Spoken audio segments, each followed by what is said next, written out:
কোরবানি সবসময় ভাগে না দিয়ে একা দিতে পারলে উত্তম, ভাগে না দিয়ে একাকে দিতে পারলে ভালো। গরুতে আপনি ভাগে কোরবানি দিলেন, সেটার চাইতে ছাগলে আপনি একাকি কোরবানি দিতে পারলে বেশি ভালো। কারণ সাধারণত এক ভাগ গরুতে কোরবানিতে যে টাকা যায়, সাধারণত জেনারেলি একটা ছাগলে অলমোস্ট সে পরিমাণ বা তার চেয়ে কোনো কোনো ক্ষেত্রে 1-2 হাজার আরও বেশি যায়। তাহলে আপনার অর্থ খরচ তো অলমোস্ট সমান বা বেশি হচ্ছে। এদিকে একাধিক ব্যক্তি একই পশুতে কোরবানি দিলে সেখানে ঠিকমতো বন্টন হলো কিনা, কারোর মনে কোনো দুঃখ থাকলো কিনা, কোনো কম বেশ হলো কিনা, নানাবিধ বিষয় থাকে। আপনি একাকি কোরবানি দিলে, ভাগে কোরবানি না দিলে এই সমস্ত ঝামেলার ঊর্ধ্বে আপনি উঠে গেলেন। তবে এটা ঠিক যে একাধিক ব্যক্তি যদি একটা পশুতে কোরবানি দেয় এবং কারোর নিয়তের ভিতরে ভেজাল থাকে, এর জন্য সবার নিয়ত নষ্ট হয়ে যাবে, কারোর কোরবানি হবে না, এটা সেরকম না। কারণ একজনের পাপের বোঝা আরেকজনের উপরে আসবে না। তারপরও সতর্কতামূলক উপায় হলো নিজের হালাল টাকা দিয়ে নিজের মতো করে কোরবানি দিতে পারা। শরীকে কোরবানি দিলে সেটা সম্পূর্ণ জায়েজ। একটা গরু, একটা ওট, এই দুই ধরনের পশুতে আপনার সর্বোচ্চ 7টি ভাগ হতে পারে। আর এর বাইরে কোনো ভগ্নাংশ চলবে না, অর্থাৎ এক ভাগ দুজন মিলে নেওয়া চলবে না। যে কোনো এক ব্যক্তি বা একটা পরিবারের তরফ থেকে একটা ভাগ হবে, এভাবে সর্বোচ্চ 7 ভাগ। সেক্ষেত্রে যত ভাগ কম হবে সব তত বেশি হবে। কারণ হলো একটা গরুর দাম যদি 70,000 টাকা হয়, 7 ভাগ হলে 10,000 করে পড়বে। আর যদি সেই গরুটাকেই আপনি 2 ভাগে করেন তাহলে 35,000 করে পড়বে, তাহলে টাকা বেশি খরচ হবে। ইন্না আইজামাল জাজাই মা আইজামিল বালা। যার যত বেশি কোনো ভালো কাজ করতে গিয়ে যত বেশি কষ্ট হবে, শ্রম হবে, মেধা খরচ হবে, অর্থ ব্যয় হবে, সবের পরিমাণ তত বেশি হবে। সো ভাগের পরিমাণ যত কম হবে, সবের পরিমাণ তত বেশি হবে। পাশাপাশি গোশত বন্টনের পদ্ধতি হলো যে কয় ভাগ হবে সেই কয় ভাগে কোরবানির গোশত বন্টন করতে হবে সমান হারে। এবং এক্ষেত্রে ভাগে কোরবানি দিতে গিয়ে, গোশত বন্টন করতে গিয়ে যদি কেউ তসরুফ করেন তো সেটা হারাম হবে, গুনাহের কারণ হবে এবং নাজায়েজ কাজ হবে। কোরবানির পশু জবাই করার সঠিক নিয়ম কি? কিভাবে একজন মানুষ নিজের কোরবানি নিজের পশুটি জবাই করতে পারবেন? কোরবানি পশু জবাই করাটা জটিল কোনো বিষয় না। আমাদের সাধারণ মানুষের মধ্যে এক ধরনের ভীতি কাজ করে, ভয় কাজ করে। আমরা মনে করি যে কোরবানি পশু জবের অনেক নিয়ম কানুন আছে, যেটা একটু এদিক সেদিক হয়ে গেলে আর কোরবানি হবে না। এটা আমাদের অনেকেরই অহেতুক ভীতি বলতে পারি। খুবই সিম্পল এবং খুবই সহজ একটি বিষয়। আপনি মোরগ যেভাবে জবাই করবেন, হাঁস যেভাবে জবাই করবেন, ঠিক একই পদ্ধতিতে গরু ছাগল জবাই করবেন। এক্ষেত্রে আপনার দেখার বিষয় হলো বিসমিল্লাহ বলে জবাই করছেন কিনা। এটা প্রথমত বিসমিল্লাহ বলছেন কিনা। বিসমিল্লাহ আল্লাহু আকবার বললেন জবাই শুরুতে, এটা প্রথম আপনার হালাল হওয়ার জন্য শর্ত। যদিও মুসলমান ভুলে যায়, যদি ইচ্ছাকৃত বিসমিল্লাহ পড়ে না এরকম না, ভুলে গেছে বলতে, তাতেও হালাল হয়ে যায়। তো বিসমিল্লাহ আল্লাহু আকবার বলে মুখে আপনি জবাই করবেন, এটাই জবাইয়ের পদ্ধতি। এবং সেই সাথে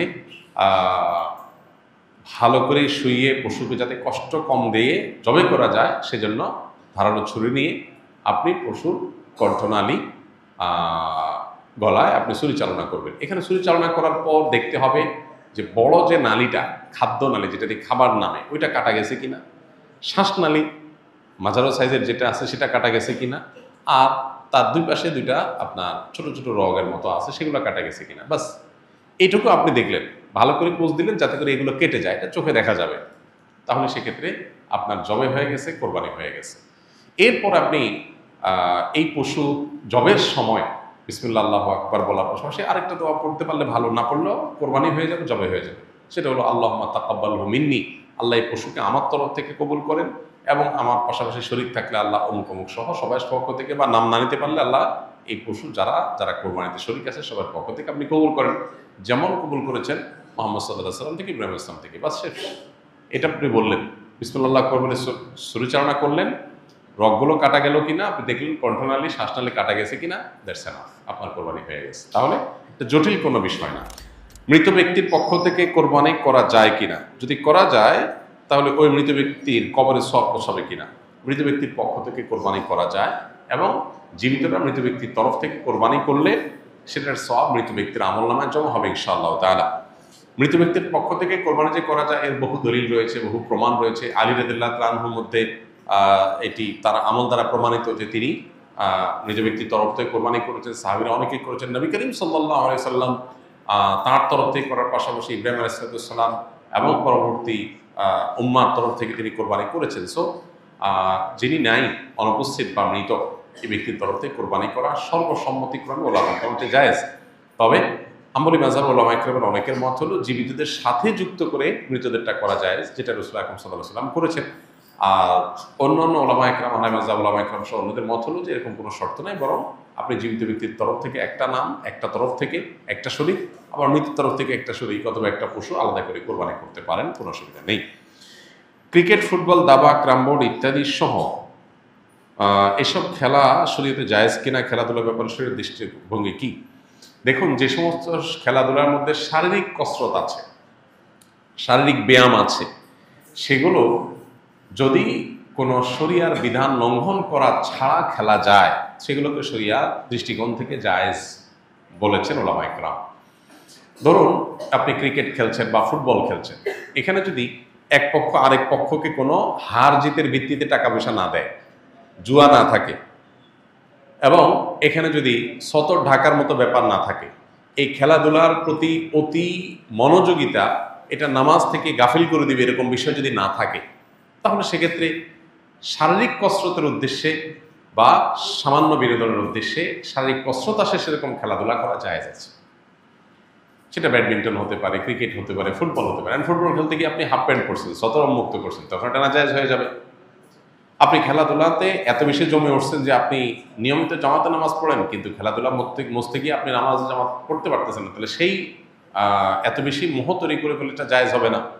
নামই যার খেলা, নামই হলো খেলাধুলা, খেলাধুলা, এই খেলাধুলা যার নাম, সেটা এখন আর খেলাধুলা নাই, সেটা সিরিয়াস ইস্যু হয়ে গেছে।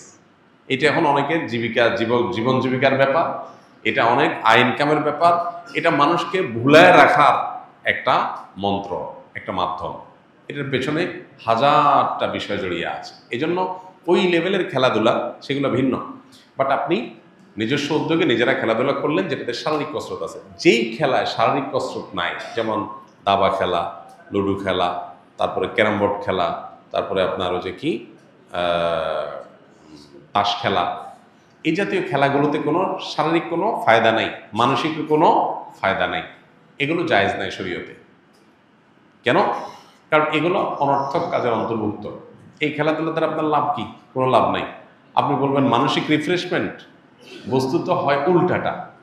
এগুলো খুব বেশি খেললে মানুষ আরো মানসিকভাবে বিষাদগ্রস্ত হয়, যে আসলে কি হয়েছে, কিছু তো হয়নি। আপনি দৌড়াদৌড়ি করেছেন, পরিশ্রম করেছেন, ঘাম ঝরছে, ব্যায়াম হয়েছে, এটা স্বাস্থ্যের জন্য ভালো হয়েছে। তো এগুলোতে ভালো কোনো দিক নাই। কয়েক ভাগে কোরবানি দেওয়ার পর যদি ওজন না করে অনুমান করে কোরবানি গোশত ভাগ করা হয়, তাহলে কোরবানি হালাল হবে কিনা? অনুমান করে ভাগ করলে সেটা জায়েজ হবে তখন যখন শেয়ার হোল্ডার যারা আছেন, যাদের ভাগ আছে, তাদের কারোর মনে যদি কোনো দুঃখ না থাকে, তারা নিজেরা যদি সম্মত হন। ধরা যাক যে দুই ভাই মিলে কোরবানি দিয়েছেন, তারা চিন্তা করতেছেন এত এক্সাক্ট মাপামাপি করা ঝামেলার ব্যাপার, অনুমান করে আমরা ভাগ করে ফেলি, আমাদের কোনো দুঃখ নাই, একটু কম হোক বেশি হোক আমরা ভাই ভাই, কোনো অসুবিধা নেই। এটা যদি মন থেকে তারা সম্মত হন এবং আন্দাজ করে ভাগ করে নেন, তাহলে ঠিক আছে, এটা জায়েজ আছে। কিন্তু একাধিক শেয়ার যখন থাকে, তখন আসলে অনেকে হয়তো মুখে বলতে পারে হ্যাঁ অসুবিধা নেই, মনে তার দুঃখ থাকতে পারে। এই জন্য সেফ এবং নিরাপদ হলো যথাযথভাবে সেটা পাল্লায় ওজন করে হোক আর কোনো গামলায় মেপে হোক, সমান সমান করে দেওয়া, এটা হলো সবচাইতে সেফ। যদি শেয়ার যারা আছেন তাদের কারণে দুঃখ নাই, এটা নিশ্চিত, তাহলে সেক্ষেত্রে আন্দাজ করে করলে অসুবিধা নেই।